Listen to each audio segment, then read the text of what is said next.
Vous avez la richesse, la prospérité, le succès. Tout ça découle directement de la crainte de Dieu. Si vous n'avez pas de crainte de bon Dieu, vous pas là-dedans. Et ensuite, nous allons développer le passage. C'est tellement important, tellement sérieux. Il dit, écoute, si pasteur et son équipe, si vous avez choisi ce thème, c'est parce que vous êtes à la recherche de quelque chose de significatif. Vous êtes à la recherche d'une proximité. Approchez de mon Dieu. Approchez de papa. Et ça qui est là, béni du Seigneur, par contre, si nous pouvons faire observation de ça, moi, lorsque j'étais plus petit, j'ai pris la peine, le soin d'examiner mon certificat de naissance, mon acte de naissance. On a mis en haut au coin paysan, je le suis. Et après, on a inscrit enfant légitime de l'Ufet-Berry. Ça, c'est une fierté. Enfant légitime, j'ai le privilège, j'ai la grâce et j'ai la faveur de mon père parce que nous sommes petites, légitimes. Vous savez, les spirituellement parlant, nous souhaitons comprendre passage ça. Et les gens qui sont là ce soir, ce sont des gens, des bien-aimés, qui ont à cœur de s'approcher de plus en plus de Dieu, comme enfants légitimes de Dieu. Et notre thème, c'est demander au Seigneur un cœur pour craindre Dieu. Un cœur pour craindre Dieu, tiré du livre de Deutéronome, le chapitre 6, verset 24. J'aimerais faire brièvement, très brièvement, parce que ce n'est pas là notre préoccupation, de faire une petite présentation du livre de Deutéronome. Qui peut me dire qui a écrit le livre de Deutéronome? Moïse. Et vous êtes d'accord avec moi que Moïse a écrit 4 livres. Vous êtes d'accord avec moi? Ne dites pas Amen. Moïse a écrit 5 livres. Quels sont ces livres-là?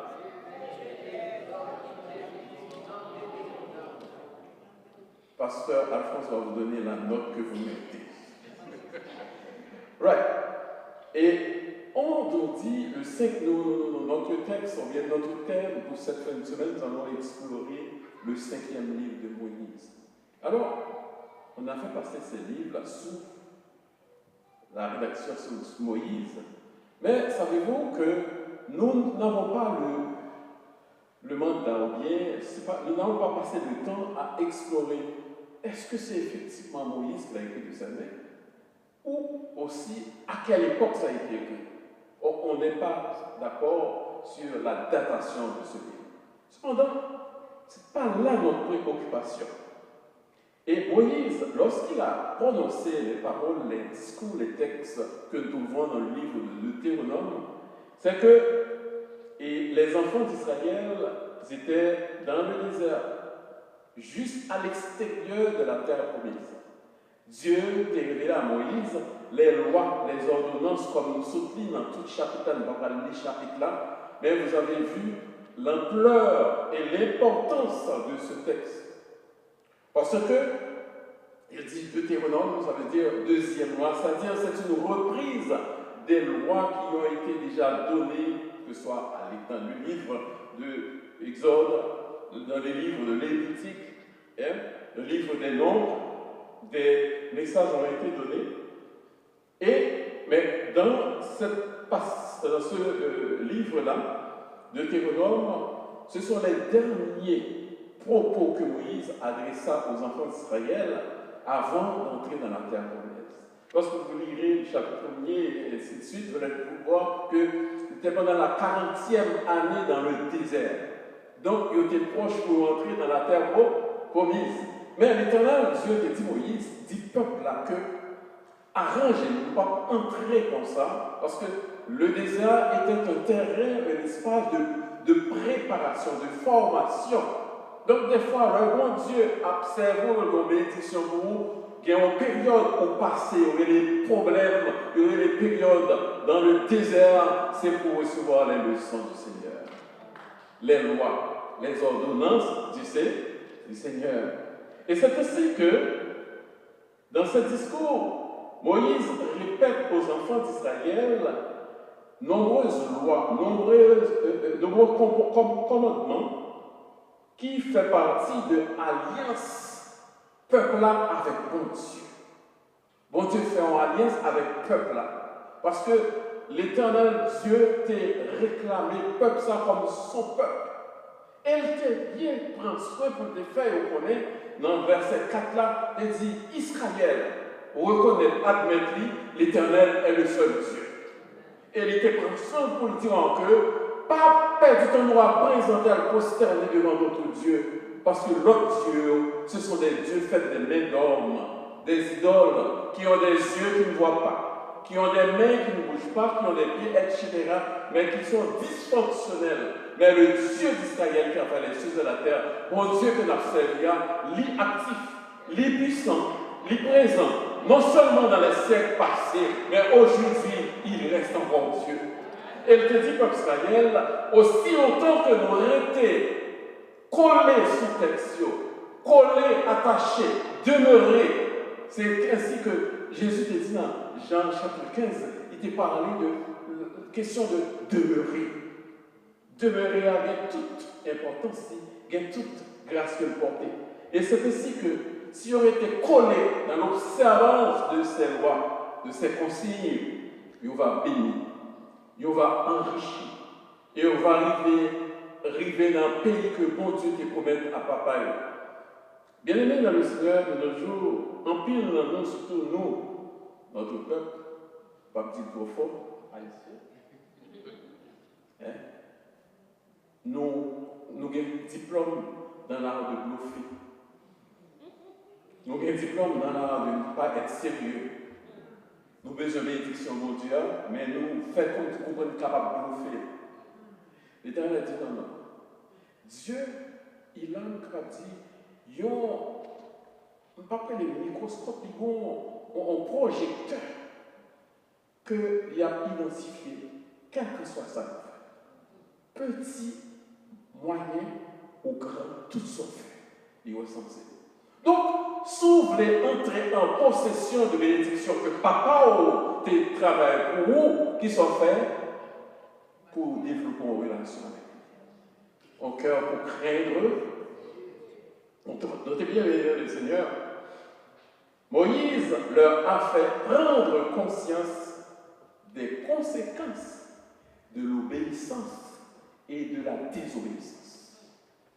Des bénédictions, leur obéissant. Et leur pas obéissant, pas attendre l'objet de bénédiction. Bien entendu, nous tous qui là, si nous là, je dis, c'est parce que nous orientons, nous pensons, nous disons que nous avons des bénédictions. Nous sommes chanter, moi remet, moi réclamer, bénédiction, la calme.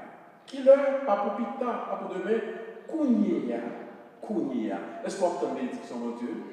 Donc, sois déterminé, bien Seigneur.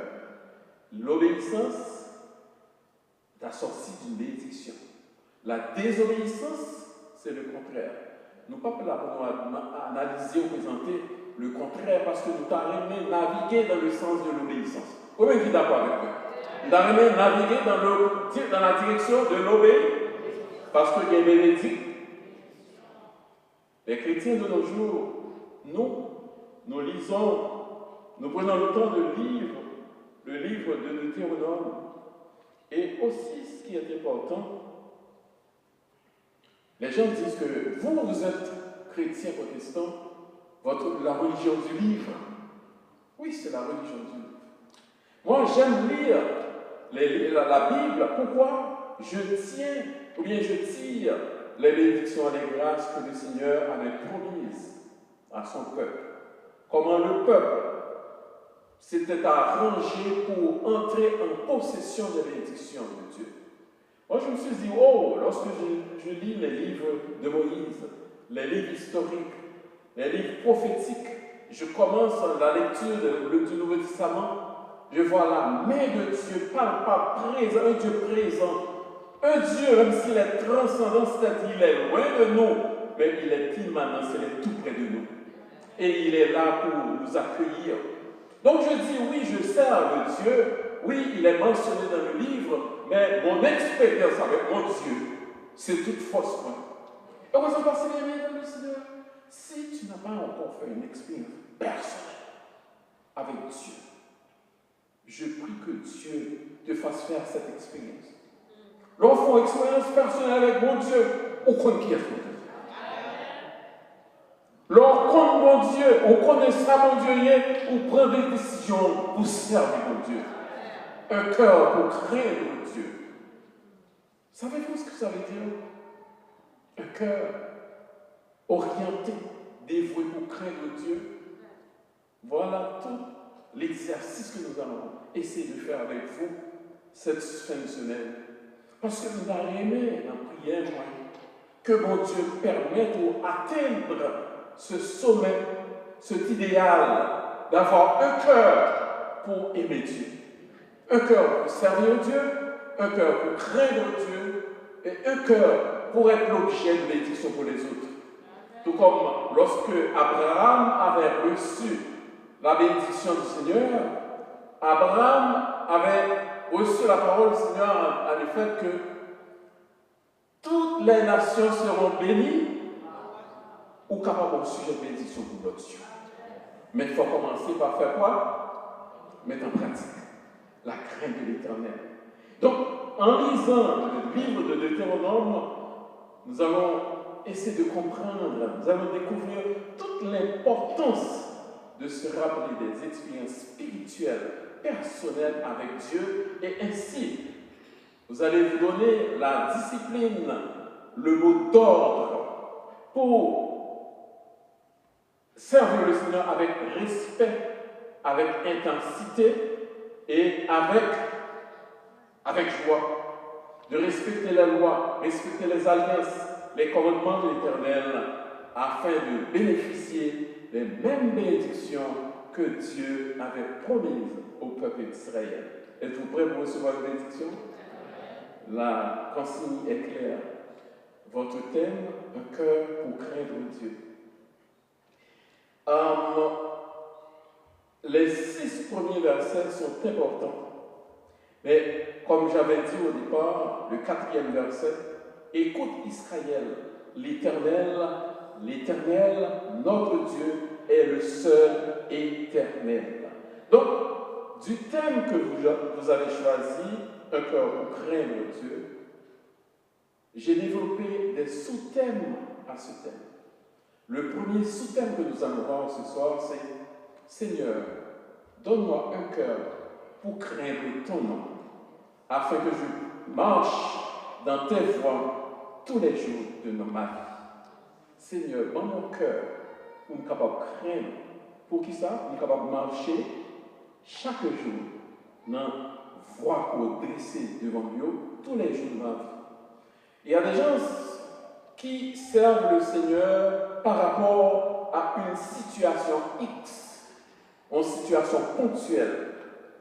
Il y a des gens qui viennent servir pour une bagaille, pour une raison. Si on gagne une raison qui faut servir mon Dieu, oubliez ça, pour ne pas servir mon Dieu. Si mon yo, songez les si vous ne pas mettre petit. Le dernier, un jour il a dit à sa mère, je t'aime maman, je t'aime maman. La mère dit, mais pourquoi tu m'aimes? Pourquoi? Il dit, pour avoir un yogourt. Mais il y a un qui dit, je t'aime maman, plus que toute autre chose au monde. C'est ce deuxième amour que nous devons exprimer pour notre Dieu. Posez cette question, pour qu'il soit avec notre Dieu. Je me souviens, je disais ça par vous, bien le Seigneur. Il y a plusieurs de nos confrères et consoeurs qui viennent d'Haïti, qui sont arrivés ici. Ils étaient chrétiens, servant le Seigneur, le matin, etc. Et puis, leur prière était centrée sur la prière de Jésus, un seul verset. Donne-nous aujourd'hui notre pain quotidien. Et ça prière 3 fois par jour. Nous tenons décidé. Je n'ai pas le temps de rentrer dans mon témoignage. Moi, je suis élevé dans un orphelinat. Très jeune, dès l'âge de 5 ans, jusqu'à l'âge de 24 ans, j'ai passé le temps dans l'orphelinat. Il y avait des périodes de disette, il y avait des périodes de difficulté. Mais j'ai vu aussi des gens qui venaient recevoir de l'aide à l'orphelinat, mais leurs yeux étaient fixés sur la main, comme le psaume nous dit, comme les servantes, leurs yeux sur la main de leur maîtresse, les serviteurs la main, leurs yeux sur la main de leur maître. Ces gens, ils étaient là pour recevoir quelque chose. Mais savez-vous, bien aimé le Seigneur, moi je dis, ces mêmes Haïtiens qui étaient vertueux, qui étaient zélés, qui étaient là, des protecteurs, leur illicite, pas de monde qui a prié dans nos jours de notre Père quotidien. Le réfrigérateur plein, garde manger au plein, et si vous pas gagné, il y a une soupe populaire pour qu'à manger. Comme ça, priez nous exo, nous n'avons pas fait quoi? Priez dans le monde, priez exaucé. Est-ce que vous avez besoin de continuer de prier? Ça nous a besoin de venir. Nous avons besoin de voyage, n'est-ce pas? Nous avons besoin de mariage, de mariage. Nous avons besoin de tout bien. Est-ce que nous avons besoin de prier encore? Et nous devons servir Dieu. C'est parce que Dieu est Dieu. Il y a un plan pour nous-mêmes. Pas seulement les soucis de notre bien-être matériel. Oui, c'est vrai. Oui, le bonheur, la grâce m'accompagneront tous les jours de ma vie, j'habiterai dans les solitaires. Mais Dieu a un plan éternel pour nous. Donc, un cœur pour craindre Dieu. Je me suis donné pour tâche, frères et sœurs dans le Seigneur, de faire la décomposition de votre thème. Un cœur pour craindre Dieu. Dans le thème, ça m'a trouvé deux mots capitaux. C'est le mot cœur et l'autre mot, c'est crainte. Cœur, pourquoi qui ça cœur là? Cœur là, il a un rôle important. C'est le centre spirituel de l'être humain. C'est le siège de la volonté, donc la source de la volonté, parce qu'au cœur, des émotions, de la conscience et de la foi. Le cœur, il représente l'intimité de l'homme avec Dieu. Et dans le cœur se forment les intentions profondes.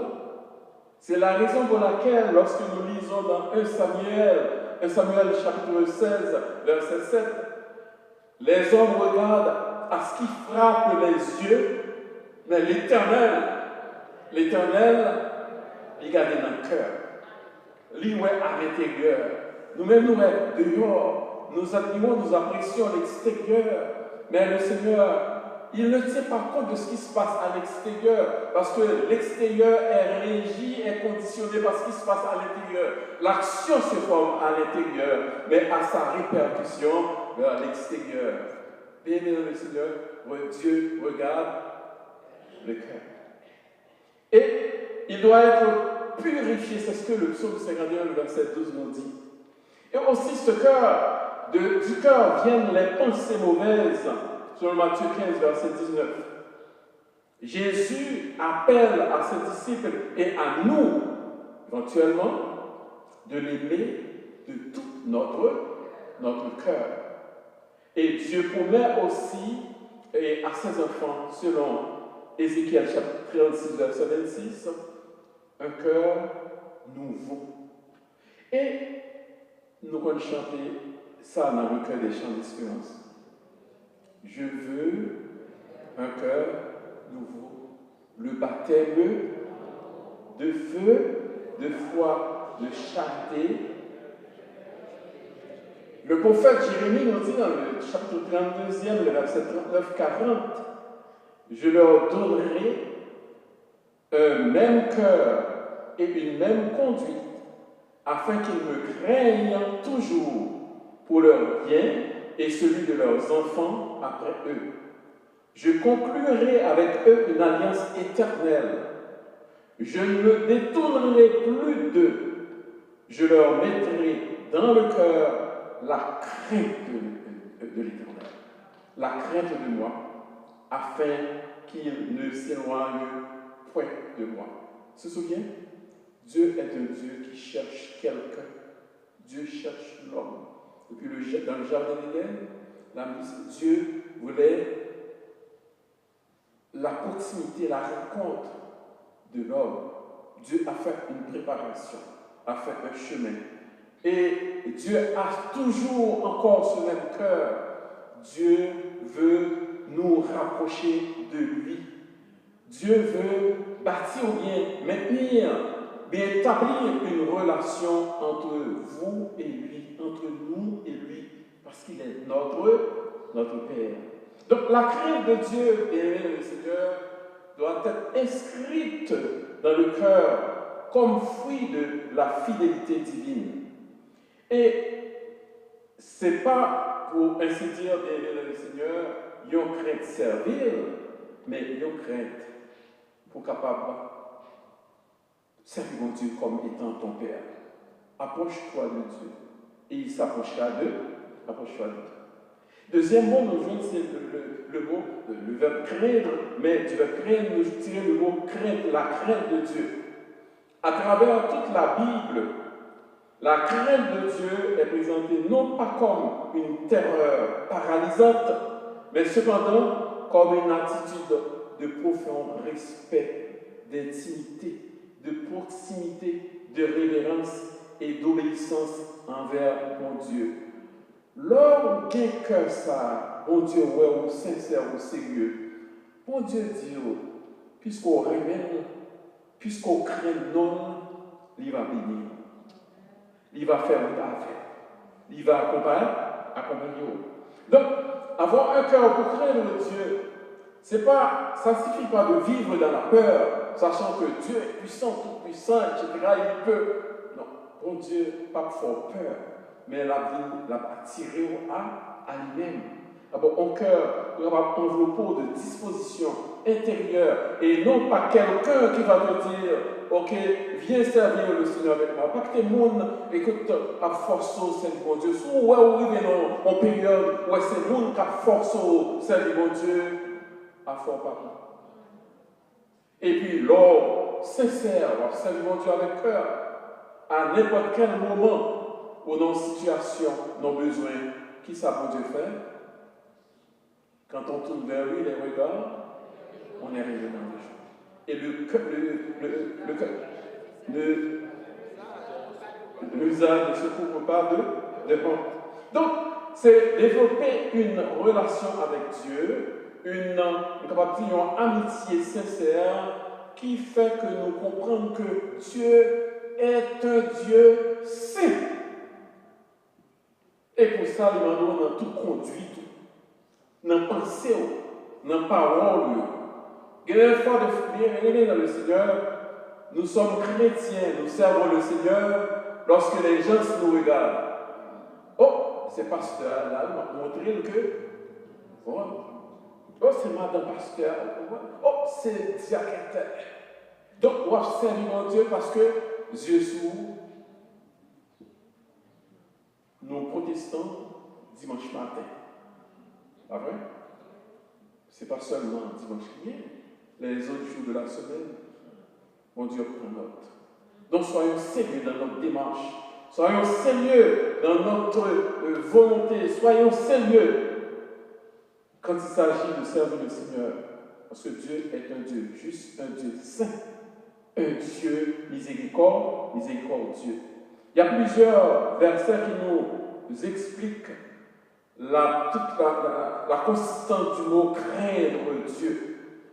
Donc, dans la Bible, nous voyons que la crainte de Dieu, le mot crainte de Dieu, exprimer le respect, la révérence, et aussi, dans un sens, nous allons voir comment bon Dieu n'est pas impliqué dans rien qui est malsain. Dieu, c'est un Dieu d'ordre, un Dieu propre, élevé que petit au servile, avec propreté, avec honneur, avec respect. Dans Proverbe chapitre 9, verset 10, nous lisons le commencement de la sagesse, c'est la crainte de Dieu.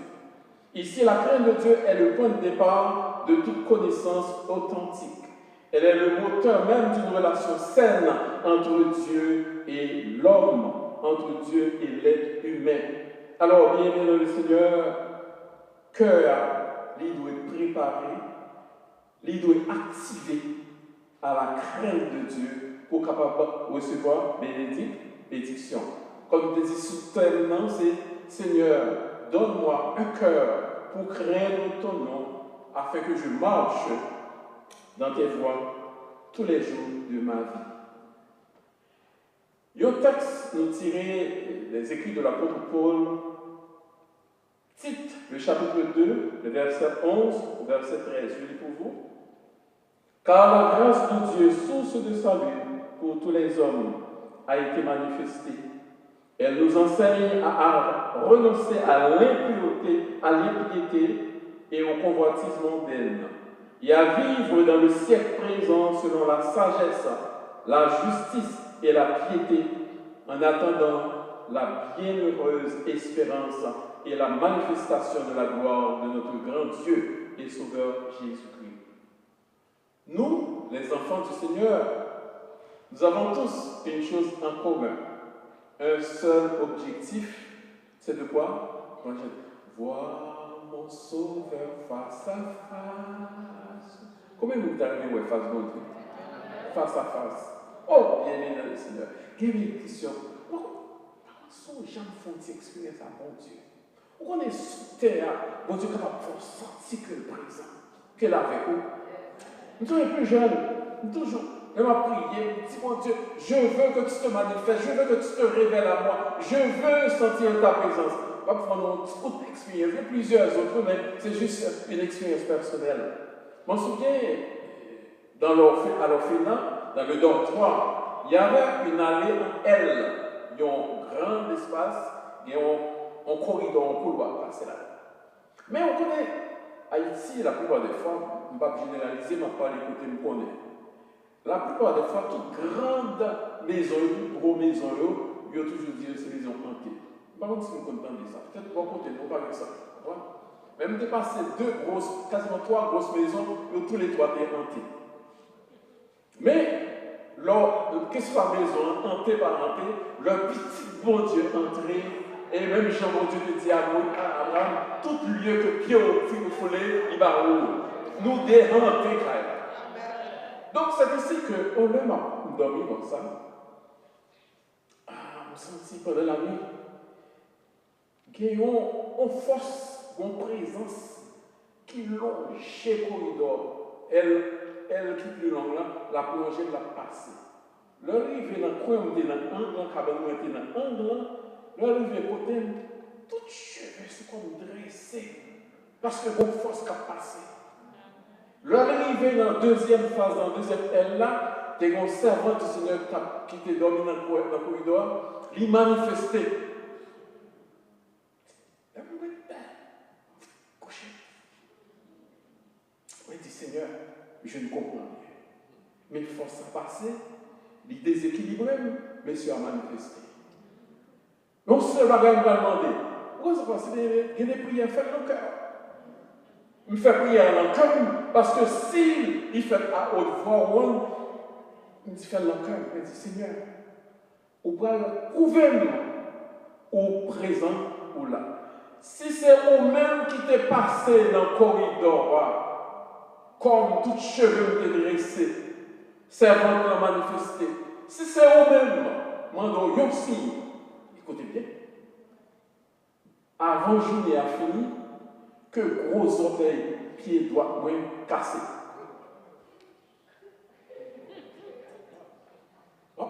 Pour que ça me fait mortel? Et des fois, on vise haut, pour l'orgueil, preuve là, comme on dit, c'est de l'éternel. Mais le Seigneur, oubliez, c'est quand ça dans la journée, saute l'école, après l'école, un petit football qui m'arrête. Et je me mes ballons. Comment c'est je fais là? Je fais là. Comment qui fait mon passe? On fait ça. Et ça me dit, c'est qui a tête, je fais bon souvenir, nous sérieux. Et puis, on en fait mon passe là. Moi-même, mon ballon a fini. Mais t'es gros roche côté. Même plus mon ballon que roche là. Moi, manqué pied droit dans l'alphabet sur roche là. Zone lâché. Moi blanche. Ouais, lorsqu'on cassé. Moi blanche. Bon, avec cœur, raché. Moi, je dis Seigneur, je ne vais pas fâcher, non, c'est une preuve que tu t'es révélé. Depuis le samedi, bon Dieu présent. Où est-ce passé? Là, c'était un vendredi. Et bon Dieu fait me faire expérience, non pas pour mon malheur, parce que faut aller à l'église, faut aller à l'école lundi. Bon Dieu, dans mon expérience, bon sens, mettons seul médicament là-dessus. Mais il faut bien que tu es brûlé.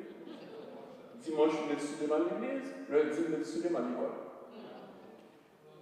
Mais la morale de cette expérience, c'est montrer que bon Dieu, il tendait l'oreille.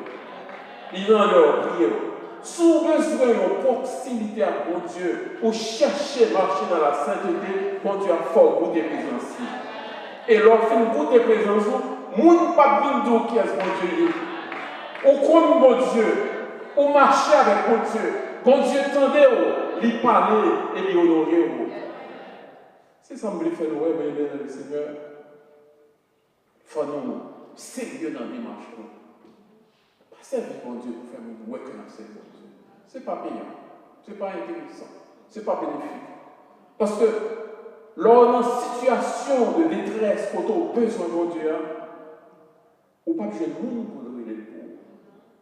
Mais relation avec bon Dieu permet que gagnons, on est capable de dire, un contact direct. Par contre, si nous allons chanter ça de Jean-Claude Philippe, téléphone céleste là. Téléphone céleste de Jean-Claude Philippe, il n'est pas jamais busy, il n'est pas jamais occupé. Qui est ta communication avec bon Dieu? On se souvient, en ancien temps, je suis arrivé à Montréal en 1976, mais ça, c'est toi et deux compagnies qui enrichissent au détriment des Haïtiens. Air Canada, et qui est Bell Canada. Chaque 3 minutes, c'était $9. Vous savez? Votre détail. Et des fois, dans 3 minutes, on ne peut pas même parler 15 secondes parce que l'île qui est ça? Parlez plus fort, etc. Jusqu'à ce que 3 minutes ont fini, 3 minutes, fini. Ou pas réussir à établir contact là. Si c'est en ligne comme ça, ou bien avec en haut, on a un problème. Payer facture, belle céleste là. Bâtir relation avec mon Dieu. Établir contact avec mon Dieu. Pas faire mon ouais qu'on va servir, mais servir avec un cœur sincère. Donc un cœur pour craindre Dieu. C'est ça notre explorer le Seigneur. Pour entreprendre ce parcours, cela nous donnera une bonne dose de courage et de détermination. Il y a un auteur qui a écrit ayez le courage de dire non. Ayez le courage d'affronter la vérité. Faire la bonne chose parce qu'elle est juste. Ce sont les touches magiques à vivre votre vie avec intégrité. C'est Clement Stone qui te dit ça. Et aujourd'hui, frères et sœurs, ça nous prend du courage. Servir mon Dieu pour courage. Parce qu'il y a adversité, qu'il y a problème. Le problème est venu, il faut le venir. Qu'est-ce que Jésus il a dit? Jean 16, 33, vous aurez des tribulations, mais prenez courage. D'où nous viendra le courage? D'où viendra notre force? Dans le temps de l'État. Sourire, mon Dieu, encore grâce pour servir pas à pas. Parce que par un plan pour le fort déséquilibré, mais elle a conduit au directement. Ça nous donne du courage pour dire non au train de ce monde. Il y a un train qui passe, bien le Seigneur. Je ne sais pas si vous avez déjà été aux États-Unis, à Brooklyn, Manhattan. Sur le même rail, le même chemin, dans la même direction, il y a plusieurs trains qui vont passer. Plusieurs trains vont passer. Et chaque train a sa direction. Ou même sur son gestion, ou privé, ou par contre qui train pour prendre, ou alors pour mauvais train. C'est la même chose aussi, bien aimé le Seigneur, nous sommes sur le quai. Nous attendons le train qui nous conduira vers la contemplation de la gloire de Dieu. Mais veillez tout un peu. Et nous voyez très bien. Ils voyaient des situations capables de démonter. Ça savoir ce que vous dites. Donc, tout ça, pour capable fort dévier. Ennemi, comme je te dis le jour à l'église, l'ennemi, il a capable dire, il a un seul objectif. Il a raté le ciel. Il a perdu. Jamais il ne pourra réintégrer le ciel. Son objectif, il te voit sur le chemin de la persévérance, le chemin de la pratique, le chemin de la prière, le chemin de te purifier. Dis, oh, je ne vais pas rentrer, personne ne va rentrer. Pas bientôt, dans le cas de mourir, personne ou ses petits pour Dieu. Jésus nous a dit, Jean 14:2, il y a plusieurs demeures avec mon Père. Si cela n'était pas, je l'aurais dit, je vais vous préparer une.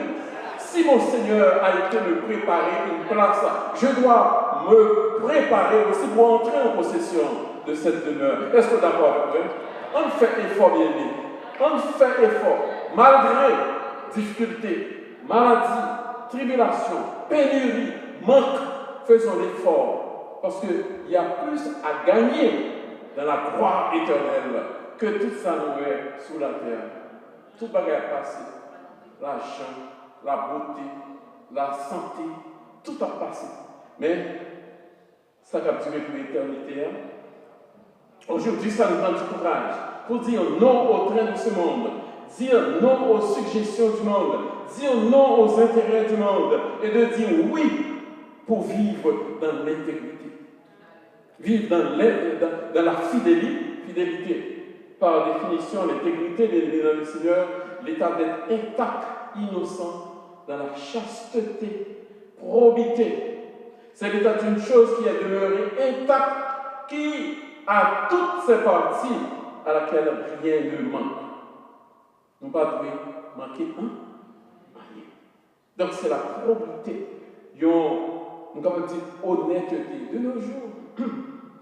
L'honnêteté. Et ça, on a entendu bien dans le Seigneur, il y a plusieurs qui pensent, je ne sais pas combien d'heures que j'ai devant mon pasteur sur la Lucie. De nos jours, question d'éthique, ça n'existe pas. Nous voyons le premier personnage de la Maison Blanche, il a changé la notion des choses. Question d'éthique, inéthique. Question de normes. Bien aimé le Seigneur, le navire, le regarder, le trait de ce monde vient de toute qualité. Détour. Fais attention. Sous ces serviteurs servant mon Dieu, nous devons servir mon Dieu avec vigilance. Jésus a eu la grâce de dire, veillez et priez. Pourquoi? Pour ne pas tomber dans la tentation. Donc, il faut être honnête, l'honnêteté dans tout ce que nous faisons, dans nos relations les uns avec les autres, relations dans l'église, être dans la famille. Oh, on ne va pas rentrer dans ça parce qu'il y a un qui l'a dit là-dessus. L'honnêteté au sein de la famille. Vivre dans l'intégrité, c'est de dépendre de la grâce de Dieu, avec la force, le courage, l'énergie, ma connaissance. Je n'arriverai pas à atteindre ces objectifs-là, mais en ayant les yeux sur celui qui est capable de nous conduire de victoire en victoire, nous va arriver sûrement. Comme la sagesse nous voit que la crainte de Dieu nous enseigne à dire non fort à l'impiété. Nous connaissons l'impiété. Fais-nous dire non aux convoitises mondaines. Tout le monde le fait des dons. Je m'en souviens au début, dans les années 76, 78, 80, il y avait une publicité qui disait tout le monde le fait. Mon ami, mon frère, mon ex-collègue au collège, tout le monde le fait, fais-le. Et nous sommes du monde, mais nous ne sommes pas comme le monde. Nous avons l'autre système, nous avons l'autre démarche pour nous capables bénir le Seigneur. Oui, alors, serviteur pour Dieu, il ne faut pas ou capable de grand goût ou pas grand goût. Ou capable de privation ou pas de privation. Vous comprenez ça? De manière que l'on vient exposer à la fin, à la privation, au manquement, pour ne pas perdre ton intégrité, pour ne pas perdre relation avec bon Dieu. On dit toujours, toute bête gênée. Qui ça veut dire? Est-ce qu'on c'est bête? Ou même sous gêné? Ou pas modé? Ou c'est bête? Hein? Ou c'est petit bon? Même si je dis, tout le monde, souvenez bien voir, lors d'une situation de détresse, pas prendre au pitié. Pas dire pour diable, et pas diable. Pas dire garder talé. Non. Soit matin, à terre, jusqu'à ce que mon Dieu le vienne. Et me connaît mon Dieu le vienne quand même. Parce que Dieu me fixe ça. Pas quitter rien de ce monde, une fois perdu relation avec mon Dieu. L'apôtre Paul bien dit oui, il ne dit pas, c'est pas gloire, c'est pas ça, c'est pas elle de l'amour de Dieu. Quelles que soient les situations, les circonstances, peuple du Seigneur, soyons conséquents à notre engagement. Et la Bible déclare, Romains chapitre 12, ne vous conformez pas au siècle présent, mais soyez transformés par quoi? Par le renouvellement de l'intelligence, afin que vous discerniez quelle est la volonté de Dieu, ce qui est bon, agréable et pas. Dans 1 Jean chapitre 2, verset 15 et suivant, n'aimez pas le monde, ni les choses qui sont dans le monde. Si quelqu'un aime le monde, l'amour du Père n'est point en lui, car tout ce qui est dans le monde, est quoi? La convoitise de la chair, la convoitise des yeux, l'orgueil de la vie, tout cela ne vient pas du Père, ne vient pas de Dieu, mais du monde. Et qu'est-ce que la parole nous enseigne, la Bible nous enseigne? À dire haut et fort, oui, vivre selon la sagesse. Selon le psaume 90, verset 12 nous dit, enseigne-moi à bien compter nos jours, afin que nous appliquions notre cœur à la sagesse. C'est de vivre selon la justice les uns envers les autres. Pardonnons-nous nos offenses, comme nous aussi nous pardonnons à ceux qui nous ont offensés. Nous ne demandons pas au Seigneur de nous pardonner, et sans avoir pris la détermination de pardonner l'autre, le prochain. Sinon, nous nous faisons passer pour menteurs, parce que nous demandons le pardon parce que nous avons pardonné, alors que nous n'avons pas pardonné. Nous n'entrons pas tout dans le détail là-dessus, mais c'est juste pour vous dire que, si tu veux que ton Père Céleste ait justice envers toi, il faut faire quoi? Il faut vivre selon la piété, cela par rapport à notre dévotion envers Dieu, dévotion avec Dieu et au respect de sa parole. La Bible qui est la parole de Dieu, je ne vois pas Dieu, mais j'ai sa parole, je respecte sa parole et je respecte Dieu. Et tout cela, bien aimé, en attendant la bienveillance, la bienheureuse espérance et la manifestation de la gloire de notre grand Dieu et Sauveur. Frères et sœurs dans le Seigneur, serviteurs, servantes de ACM, le temps est court et le temps est précieux. C'est la période de la préparation. Profitons de la grâce qui est disponible aujourd'hui. Demain sera trop tard. Le jour de la grande rencontre est proche. Cette expérience ne tardera pas à se concrétiser. Seront admis, dis-je, dans la gloire de notre grand Dieu, seulement ceux qui auront pris la décision de vivre dans l'intégrité et ceux qui se seront donnés comme consigne, comme discipline de faire cette prière. Seigneur, donne-moi un cœur pour craindre ton nom, afin de marcher chaque jour dans les voies que tu m'as données. Que le Seigneur vous bénisse. Que le Seigneur vous donne la paix spirituelle pour nous capables d'approcher. Parce que approcher de Dieu, comme Azam nous dit, pour moi, m'approcher de Dieu, j'espère qu'il en soit de même pour vous. Que le Seigneur vous bénisse. Le Seigneur vous bénisse.